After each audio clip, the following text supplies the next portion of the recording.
Hi, I'm Sean Owen and welcome to the evip website. During the AME 2009 conference held in Malaga earlier this year, Chara Balasubramaniam and Steve Malachowski from St George's University of London were awarded second prize for Best Poster Presentation for their study entitled Google, Wikipedia or Tutors, What Do the Students Choose? Here they talked to evip about the rationale behind the study and what the results mean for future development of the medical curriculum. So, Chara, can you talk us through the rationale behind this study? Sure, Sean. This was actually a study that stemmed from a little project that we were doing on virtual patients primarily. But one of the things that we tried to do is we tried to evaluate not just the work that we were doing in virtual patients, but also try and get an opportunity to sit with students and discuss with students and find out a little bit more about their perceptions of e-learning resources, not just with virtual patients, but e-learning resources in general. So we actually got a group of St George's students in. We got them to come into our e-learning unit at George's, and we got them to sit in front of a computer, evaluate some different types of e-learning resources, and then just give us some feedback about how they felt about the e-learning resources, what their perceptions were, how they found them, and just try and get a bit more insight into our own students and how their mindsets were with regards to e-learning resources. And we did this in the form of a survey primarily. So what were you really looking for in this study? In this study, we decided to focus in on just one small part of the larger project that Chara was describing. We're in a fortunate position here at St. George's in that we really do conduct a lot of work with e-learning. And so we picked the part that we think matters the most. And the part that mattered the most in this situation was, how do students find e-learning resources, primarily web pages, for their studies in medical education. We talk a lot amongst ourselves, we got the opinions of others, we did some reading. We came up with, 5 areas, I believe? 5 options for students, asking them how do they find e-learning resources they respect. Do they get recommendations from their tutor? Do they ask another student? Do they use a library catalog? Do they use Wikipedia, Google Scholar? Or do they get their information from Google by conducting a simple Google search? Now, I want to take a small aside that does talk about the results a bit, addresses the results. A lot of research in this area would simply ask students a Likert scale question. Do you strongly agree, strongly disagree? And the option might be, I like using Moodle, or I like using Google. Do you strongly agree or disagree? I get ideas from my tutor. Well, that's a little bit too easy sometimes, too generic. And so we put students in a little bit of an uncomfortable but useful position. We had students rank order the 5 options I just mentioned, and I'll talk more about the 5 options in a moment. So we asked them, here are 5 ways where you might find e-learning resources. Please tell us the most important, the second most important, third, fourth, and the least important. And in the end, the results surprised us, but also it was comforting in some ways. Many people who hear about this study, they immediately think that Google's going to win. Students are going to go to Google because that's what the Google generation does. And they're not going to go to the library, and they're certainly not going to listen to tutors.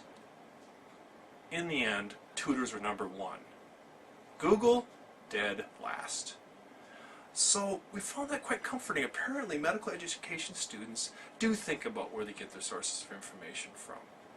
I'll go through some exact numbers for those of you out there who might like numbers. 55% said tutors are most important. That's a good percentage. The second highest was recommended by another student. 34% of students picked that. Searching a library catalog was third. 41% of students picked that as third.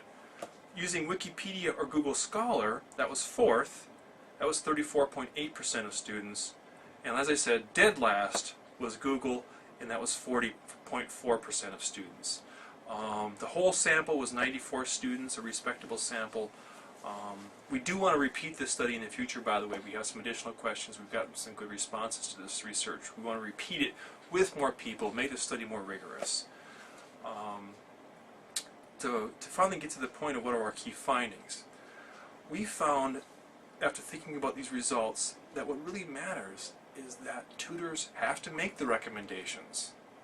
about which e-learning resources are good or not so good. Because if tutors don't, they're missing a wonderful opportunity to give students the guidance that they're asking for.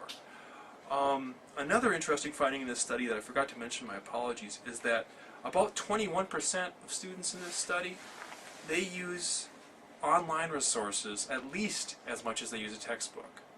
So there's 21% of students that tutors have a very strong influence over. And so when I present this data in different workshops and courses, I tell tutors that. It's like you have a wonderful, simple opportunity to do something that computers can't, to form an opinion and to give that opinion to your students. And that's been a very welcome message to hear, and I think it's quite refreshing, actually. Will the results of this study impact on curricular development in medical education in the future? We're doing our best. The results have been well received at the EVip conference. I present in several courses and workshops here at St. George's, probably between 2 to 4 a month. I use this data in every single presentation I give. As I mentioned previously, Chara and I are anxious to repeat this study with a larger sample. We also are going to ask tutors how they do or don't get information to share with students, along with some other questions we're working on. So in any case, we want to build in this study, present the results further, and publish the results. We believe this is very publishable information. So we can't make any promises, but we're doing our best to disseminate the information. I think I'd probably add something to support that. Certainly the statistics around how often students used e-learning resources in comparison to textbooks was really interesting. I think it's still quite clear that the textbook still remains the #1 resource for the student. I think there's no doubt in that, and our results show the same. But what's interesting, as Stephen pointed out, is a larger number of students. These aren't numbers that you can argue with. Over 50%, in fact, of the students use e-learning to support their teaching and learning, or to support their learning. And that's a very strong statement, again, to go back to our academics with.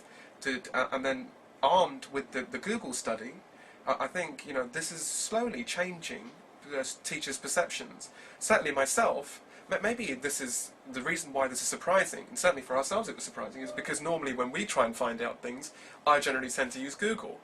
But maybe that's just me, and you almost expect the students to do the same thing. But I think the students of this generation are pretty au fait with this and know well enough that if they were to type something into Google, it might not, what you get back in return might not be what you expect, or it might not be trustworthy, and actually going with your tutor in the end, knowing full well that that's the same tutor that's probably going to assess you and set your exam questions, might be a better bet. Definitely, absolutely. For further information about the evip programme, please explore the evip website, and for news and updates you can follow us on Twitter on www.twitter.com/virtualpatients, or you can even join our Facebook group at www.facebook.com/virtualpatients.